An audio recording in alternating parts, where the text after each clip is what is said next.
ট্রেডিংয়ে আমরা অনেক সময় মার্কেট কি করছে সেটা দেখি না, মার্কেট কি করবে সেটা কিন্তু আমরা নিজেদের মাথার মধ্যে ঠিক করে ফেলি। কিন্তু মার্কেটের সঙ্গে ট্রেড করতে গেলে প্রেডিকশন না, আগের দিনের প্রাইস অ্যাকশনটা কিন্তু সব থেকে বড়। তাই আজকে মার্কেটে নিফটি এবং ব্যাংক নিফটি কি করলো এবং সেটার ওপর ডিপেন্ড করে আগামীকাল নিফটি ব্যাংক নিফটিতে কি হতে পারে, তো সেটাকে আমরা একটা অ্যানালাইসিসের মাধ্যমে বোঝার চেষ্টা করব।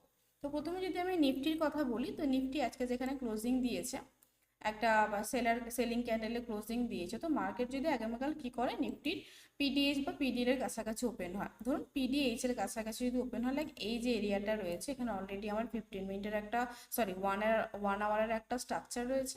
তো মার্কেট যদি এমন করে যে পিডিএস এর কাছাকাছি ওপেন হলো এবং সেখানে একটা ডাব্লিউআরসি বা একটা গুড ভলিউম বা একটা গুড বডিওয়ালা ক্যান্ডেল দিয়ে ব্রেকআউট করলো, এবার দেখুন যেটা হয় যে মার্কেটকে যেখানে আপনার ব্রেকআউটটা দিল, শুধু আপনার একটা ক্যান্ডেল দিয়ে ব্রেকআউট দিলেই তো হবে না, মার্কেট আপনার যেখানে যাচ্ছে তার স্পেসটা থাকা দরকার।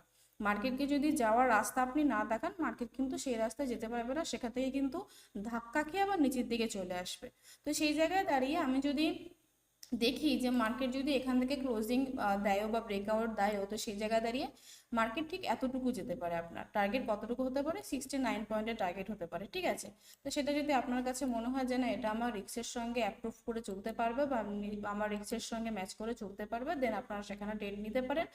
আদারওয়াইজ যদি এমনটা হয় যে দেখছেন যে স্পেসটা কম রয়েছে বা এই স্পেসটা আমার কাছে ইনাফ না, তো স্টেটটাকে অ্যাভয়েড করুন। কেন আমি বলি, কারণ এমন হতে পারলো ধরুন এখানে ডাব্লিউসি ক্যান্ডেল দিল না, কোনো একটা বড় উইকবালা বা কোনো একটা ভুলভাল ক্যান্ডেল দিয়ে বা ডোজি ক্যান্ডেল দিয়ে কোনো একটা ক্যান্ডেল দিয়ে যদি ব্রেকআউট দেয়, তো মার্কেট কি করবে, এখানে কিছুটা ঘুরে ঘুরে গেলেও কিন্তু এখানে এসে আবার ধাক্কা খাবে। ধাক্কা খেয়ে সে হয়তো নিচের দিকে একদম নেমে যেতে পারে আমার 15 মিনিটের জোন পর্যন্ত, আর না হলে কি হতে পারে, এখান থেকে কিন্তু আবার রিভার্স করে ওপরের দিকে উঠতে পারে, ঠিক আছে। এবার আপনার যদি মনে হয় যে না, আমি বাইং সাইডে ট্রেড নেবো বা বাইং সাইডে আমার জায়গা রয়েছে প্রপার, তো আপনারা কি করতে পারেন, যেখান থেকেও রিজেকশনটা মারবে সেই রিজেকশন থেকে ট্রেড নিতে পারেন। কারণ যে ক্যান্ডেলটা আপনাকে ডাব্লিউআরসি দিয়ে আপনার ব্রেকআউট করাবে, সে কিন্তু অলরেডি মার্কেটের অর্ধেকটা স্পেস নিয়ে নিচ্ছে। তো সেই জায়গা থেকে বাকি অর্ধেকটুকু তো আমার টার্গেট রাখাটা একদম প্রপার রিস্ক ম্যানেজের সঙ্গে কাজ করবে না। তো সেই জায়গা দাঁড়িয়ে যদি মনে হয় যে না, মার্কেট আমার এখান থেকে রিজেকশন দিয়ে তারপর ওপরের দিকে যাচ্ছে, তাহলে কি হলো, আপনার কনফার্মেশনটা একদম পুরো ফুল কনফার্ম হয়ে গেলেন যে এই মার্কেট আমার ওপরের দিকে যাবেই যাবে। আর সেকেন্ড কি হলো, আপনি পুরো প্রপার জায়গা থেকে কিন্তু ট্রেডের এন্ট্রিটা পেয়ে যাবেন। ওকে, সেকেন্ড যদি এমন হয় যে মার্কেট কি করলো, এখন ডাব্লিউসি ক্যান্ডেল দিয়ে কোনো ব্রেকআউট দিল না, মার্কেট কোনো ভুলভাল ক্যান্ডেল দিয়ে বা কোনো বড় উইকওয়ালা ক্যান্ডেল দিয়ে যদি মার্কেট ব্রেকআউট দেয়, তো সেখানে আমরা কি করতে পারি, সেলিং সাইডে ট্রেড নিতে পারি, ঠিক আছে। এবার সেলিং সাইডে ট্রেড নেওয়ার জন্য সেখানে আপনার প্রথম যে ফার্স্ট যে টার্গেটটা থাকবে সেটা হচ্ছে কি আপনার 15 মিনিট জোন। নেক্সট যে টার্গেটটা থাকবে সেটা হচ্ছে আপনার 24,120 লেভেল, এবং তারপরে যদি ব্রেক করতে পারে দেন 1 আওয়ার জোন, ঠিক আছে, 24,041 বা 24,000-এর যে লেভেলটা রয়েছে সেই পর্যন্ত। তো আপনারা চেষ্টা করবেন যে যদি মার্কেট এখানে সাস্টেন করতে না পারে, যদি এখানে মার্কেট টাইম পাস করে নিচের দিকে কোনো গুড ক্যান্ডেল দিয়ে ব্রেকআউট দেয়, তবেই কিন্তু নিচের দিকে আসবেন, ঠিক আছে। না হলে হতে পারে মার্কেট কিন্তু আবার বাইং সাইডে চলে যেতে পারে।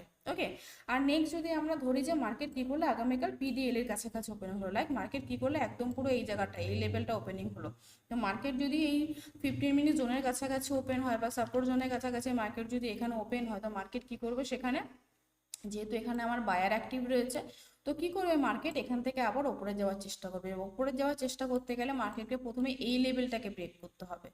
হয় এই লেভেলটাকে ব্রেক করে মার্কেট ওপরের দিকে যাবে, পিডিএইচ পর্যন্ত ট্রেড দেবে, আর না হলে এমনটা হতে পারে যে হ্যাঁ, মার্কেট এখানে একটা গুড ক্যান্ডেল দিয়ে উইথ প্রাইস অ্যাকশনের সঙ্গে যদি ব্রেকআউট করো, তো মার্কেট হয়তো আপনাকে 1:1 রেশিও দিয়েও দেবে, বাট সেখানে সাস্টেন করতে না পারলে কিন্তু আবার নিচের দিকে আপনাকে গ্যাপ ডাউনে একটা ট্রেড দিতে পারে সেলিং সাইড, এবং এটাকে যদি সে ব্রেক করতে পারে, দেন আপনার 1 আওয়ার জোনটা তো ফাঁকা রয়েছে, সেই স্পেসটাও কিন্তু ফিল করার চেষ্টা করতে পারে। ওকে, আর যদি হয় যে মার্কেট কি করলো আগামীকাল গ্যাপ ডাউন বা গ্যাপ আপ ওপেন হলো, তো গ্যাপ ডাউন বা গ্যাপ আপ যদি আমার ওপেন হয়, গ্যাপ ডাউনের কাছে কিন্তু আমার অনেকটা স্পেস রয়েছে, এই জায়গাটা এই জায়গাটা এই জায়গাটা যদি ওপেন হয়, তো পুরোপুরি আমি 15 মিনিট আর 1 আওয়ারের জোন দুটোই পেয়ে যাব, কিন্তু অবশ্যই মাঝের এই জোনটাকে কিন্তু ব্রেক করা খুব দরকার, যদি এই জোনটাকে ব্রেক করতে না পারো কিন্তু বারবার ধাক্কা খেয়ে উপরে যাবে বা আবার নিচে আসবে, আবার রিজেকশন দিতে পারে, আবার নিচে আসতে পারে, জাস্ট জিগজগ করতে পারে, ঠিক আছে।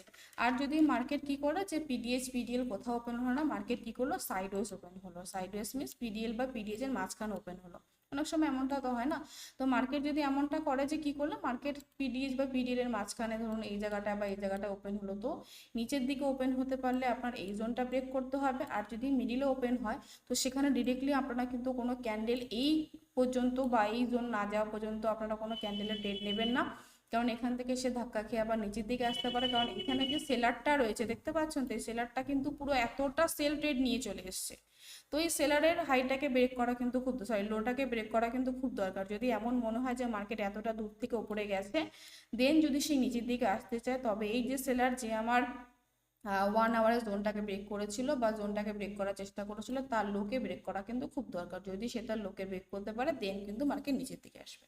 ওকে, এটা গেল আমার নিফটি। আর যদি আমি ব্যাংক নিফটিটা দেখি, তো ব্যাংক নিফটি ক্ষেত্রে যেটা হবে যে ব্যাংক নিফটি তো সেম অ্যাজ, যদি আমি পিডিএল বা পিডিএইচ এর সাইডটা দেখি, তো পিডিএল বা পিডিএইচ এর সাইডে যেটা যেটা দেখবেন যে পিডিএল এর কাছাকাছি যদি ওপেন হয়, যে এই যদি মার্কেট ধরুন আগামীকাল কি করলো, লাইক এই কোনো এরিয়াটা ওপেন হলো, ঠিক আছে, তো এই জায়গাটা যদি মার্কেট ওপেন হয়, দেখুন নিচের দিকে কিন্তু অনেকটা স্পেস রয়েছে।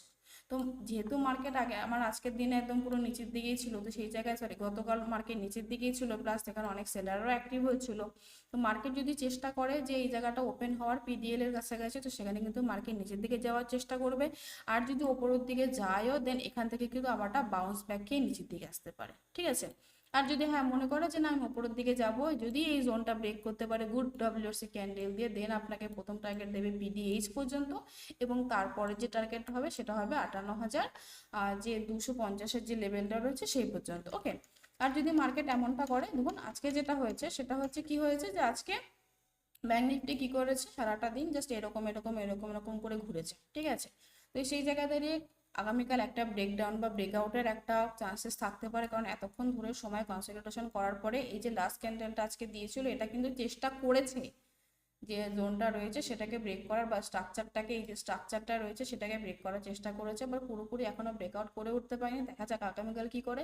তো আগামীকাল যদি মার্কেট এমন করে যে কোনো নিচের দিকে ট্রেড নেওয়ার জন্য যদি এইটার লোকে সরি এইটার লো বলছি, মানে স্ট্রাকচারটাকে ব্রেক করতে পারে তবে।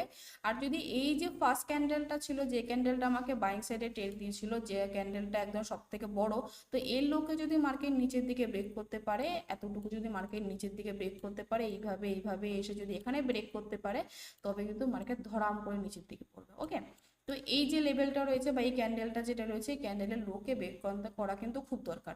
আর যদি মার্কেট ওপরের দিকে যাওয়ার চেষ্টা করে, তবে কি করতে পারে, মার্কেট ওপরের দিকে গেলে এই যে 1 আওয়ারের জোনটা রয়েছে, মার্কেট কি করবে, এই 1 আওয়ারের জোনটাকে ব্রেক করার চেষ্টা করবে। আর যদি কোনো ক্রমে সে এই 1 আওয়ারের জোনটাকে ব্রেক করতে পারে, নেক্সট আমার টার্গেটটা থাকবে কত পর্যন্ত, 58,250 বা 240 যে লেভেলটা রয়েছে তারপরে।